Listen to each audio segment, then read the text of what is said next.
Hello दोस्तों, स्वागत है आपका हमारे चैनल वो आनंद में। उम्मीद करते हैं आपके घर में सभी स्वस्थ होंगे और अच्छे होंगे।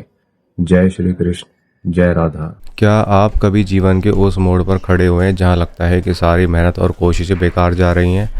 आप जी जान से आगे बढ़ना चाहते हैं दोस्तों, पर आपको ऐसा लगता है कि कोई अनदेखी ऐसी दीवार है जो आपको रोकती रहती है। जब हर रास्ता आपको बंद नजर आता है तो आपकी निराशा बढ़ती चली आती है। आपको ऐसा लगता है कि काम आप जो भी कर रहे हैं वो बिगड़ते चले आ रहे हैं और आपको कोई रास्ता नहीं मिलता है। आपको बहुत तकलीफ होती है और ये सब बातें शब्दों में बताना बहुत मुश्किल है। अगर आप किसी को बताते भी हैं वो व्यक्ति नहीं समझ सकता कि आपकी परेशानी क्या है। तो इससे क्या आपका जो आत्मविश्वास है धीरे धीरे कम हो जाता है। लेकिन दोस्तों, तुलसीदास जी ने श्री रामचरितमानस में एक दिव्य चौपाई दे रखी है।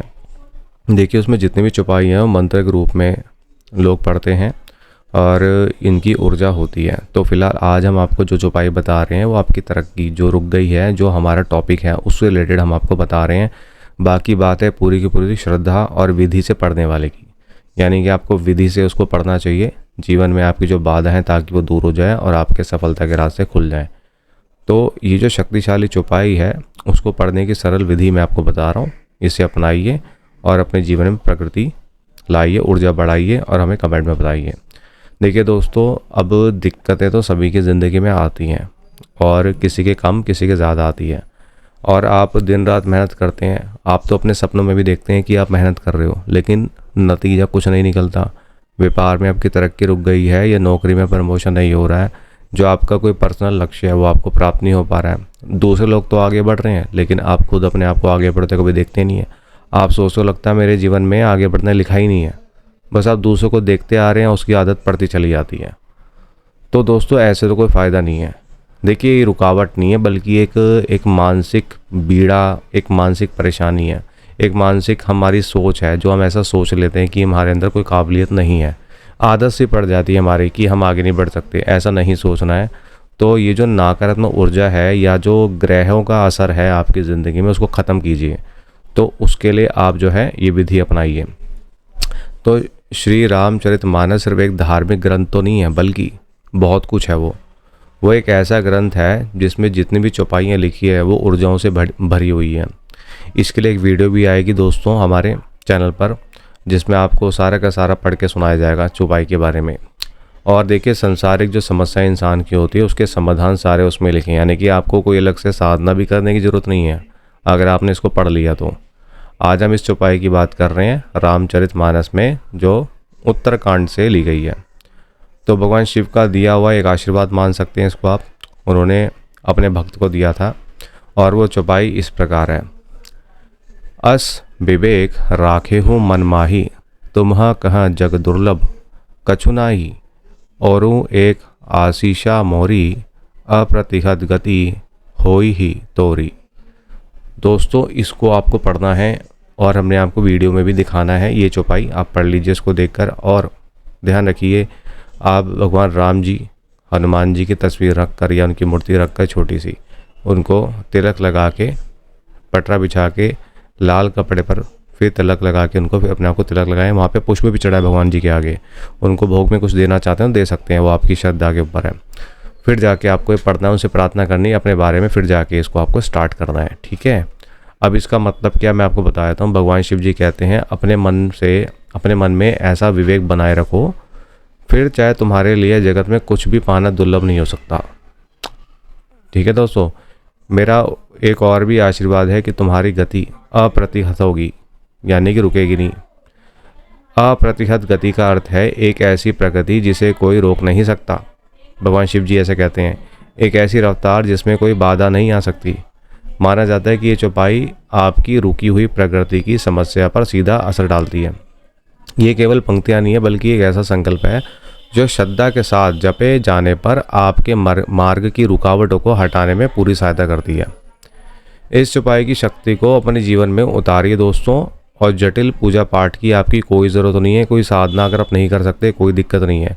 विधि बहुत सिंपल सी आपको दी है, लेकिन सबसे ज़रूरी क्या है, श्रद्धा और विश्वास की बात है। सबसे पहले एक समय चुनो अपना, सुबह का स्नान वगैरह करके साफ सुथरे कपड़े पहन के जब आप इसको स्टार्ट करना, शांत कमरे में बैठ के जिसमें आप पूजा करते हैं वहाँ पे एकाग्रता के साथ घर में किसी साफ और शांत जगह पर बैठ जाओ। हो सके तो अपना चेहरा पूर्व और उत्तर दिशा की ओर रखना है आपको। और अपनी आंखें बंद करके 2-3 गहरी सांस लेने के बाद फिर आप दुनिया की जितनी भी परेशानियां जो दिमाग में आती हैं उनको भूल जाओ कुछ समय के लिए। वो आएंगी, बहुत आएंगी, लेकिन आपको नहीं सोचना उनके बारे में, बहुत परेशान करती है सब चीज़ें। तो दोस्तों इनको भूल कर, हर तरीके से भूल कर अपने अब मंत्र जाप पे ध्यान दीजिए, बस अपनी पूजा पर ध्यान दीजिए। और अब देखिए आपको यही सोचना है, अब प्रार्थना भी ये करनी है कि मेरे जीवन से ये जो रुकावटें ये हट जाएं। इसके बाद पूरी श्रद्धा ध्यान के साथ इस चौपाई को आपको पढ़ना है। ठीक है, आप कितनी बार पढ़ेंगे ये आपके ऊपर है, आप 11 बार भी पढ़ सकते हैं। देखिए 5 बार तो कम से कम है, मैंने आपको थंबनेल में भी बताया है, यहाँ पे टॉपिक में हमने लिखा है 5 बार के बारे में। चलो 5 बार ही पढ़ लो, लेकिन जिनके पास टाइम है वो ज़्यादा पढ़ सकते हैं, अच्छी बात है, लेकिन इसका उच्चारण बिल्कुल साफ साफ करना है। और इसके अलावा देखिए दोबारा से आपको बता देते हैं पढ़ के। अस विवेक राहु मन माही, तुम्हें कहें जग दुर्लभ कछु नाही। औरु एक असीशा मोरी, अप्रतिहत गति होई ही तोरी।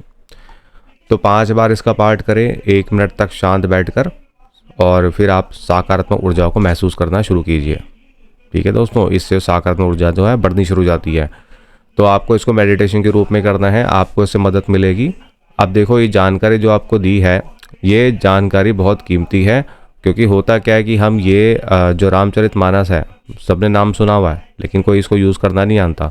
और दूसरी बात ये सब श्रद्धा की बात है, विश्वास की बात है। जिस इंसान की किस्मत में लिखा है वो इंसान जरूर पढ़ेगा इसको। और दोस्तों कमेंट में लिखना ना भूले जय श्री राम जय श्री हनुमान।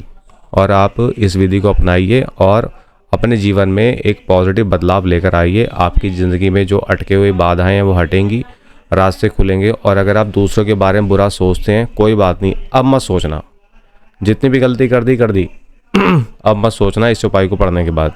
ठीक है दोस्तों, तो इसका एक और लाभ ये है कि आपका जो आत्मविश्वास है वो वापस आ जाएगा, आपका जो कॉन्फिडेंस है वो बढ़ना शुरू हो जाएगा। ठीक है, जोश आपके अंदर बढ़ेगा, ऊर्जा बढ़ेगी पॉजिटिव वाली, आपको सुरक्षा महसूस होगी, अपने आप ही सुरक्षा आपकी होगी। जो इंसान सही रास्ते पर चल रहा है दोस्तों, उसको सुरक्षा मिलती है। सिंपल सी बात है, भगवान भी देखता है ये व्यक्ति जो पूजा पाठ कर रहा है वो किस उम्मीद से कर रहा है, किस कारण से कर रहा है। वो आपकी पॉजिटिविटी चेक करते हैं कि आप किस सोच के साथ कर रहे हैं इस पूजा को। तो जीवन में उतार चढ़ाव तो आते रहेंगे, लेकिन निराश होकर बैठना नहीं दोस्तों। आपको याद रखिए, आपके जो प्रयास हैं वो ईश्वर तक पहुंचते हैं। विश्वास रखिए, मुश्किल को भी चीज़ें आसान हो जाती हैं, मुश्किल चीज़ें भी आसान हो जाती हैं इससे। तो इसको एक कुंजी की तरह समझ लीजिए, एक चाबी की तरह जो आपको मदद करेगी। और ये विधि जो है अपनाइए, चौपाई पढ़िए, अपना अनुभव कमेंट में ज़रूर बताइए। और अगर ये जानकारी आपको अच्छी लगी है, आप अवश्य हमारे चैनल को वो आनंद को सब्सक्राइब शेयर लाइक कीजिएगा। जय श्री राम दोस्तों, जय श्री राम लिखना ना भूलें कमेंट में।